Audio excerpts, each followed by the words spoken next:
നമസ്കാരം. ശതമാനത്തിലെ അടുത്ത ഒരു ചോദ്യം നമുക്ക് നോക്കാം.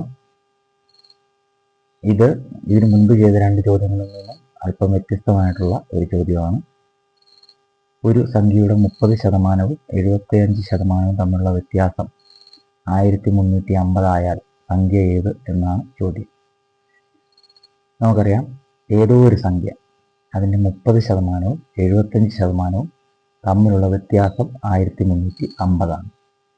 അതായത് ഒരു സംഖ്യയുടെ 30% 75% തമ്മിലുള്ള വ്യത്യാസം എന്ന് പറയുന്നത് 1350 ആണ്.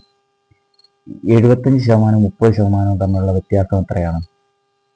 45%. 75 - 30. അപ്പോൾ നമുക്ക് മനസ്സിലായി, ഈ 45% എന്ന് പറയുന്നതാണ് എന്ത്? 1350 എന്ന് പറയുന്നത്. അതായത് ഒരു സംഖ്യയുടെ 30% അതേ സംഖ്യയുടെ 75% തമ്മിലുള്ള വ്യത്യാസം എന്ന് പറഞ്ഞാൽ 75%ത്തിൽ നിന്ന് അതേ സംഖ്യയുടെ 30% കുറച്ചാൽ മതി. എത്ര കിട്ടും? 45%. അതാണ് 1350 എന്ന് നമ്മളോട് ചോദിച്ച് പറഞ്ഞിരിക്കുന്നത്.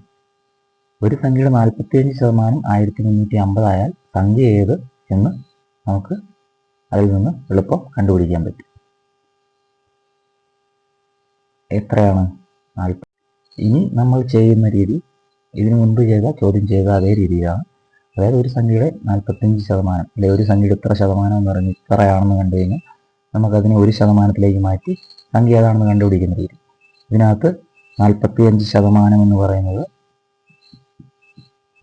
1350 ആണ്. അപ്പോൾ എത്ര? 1% എന്ന് പറയുന്നത് എത്രയാണ്? 1350 ÷ 45. 45നെ 135നെ വെട്ടാം. എത്ര കിട്ടും? 3. അതായത് 1% എന്ന് പറയുന്നത് 30 ആണ്. ഒരു സംഖ്യയുടെ 1% എന്ന് പറയുന്നത് 30 ആണെങ്കിൽ ആ സംഖ്യയുടെ 100%, അതായത് ആ സംഖ്യ എന്ന് പറയുന്നത് എത്രയായിരിക്കും? 100 × 30. 100 × 30. 100 × 30 എത്രയാ? 3000. ഇതായിരിക്കും ആ സംഖ്യ. ഈ ചോദ്യം എന്തായിരുന്നു ചോദിച്ചിരുന്നത്?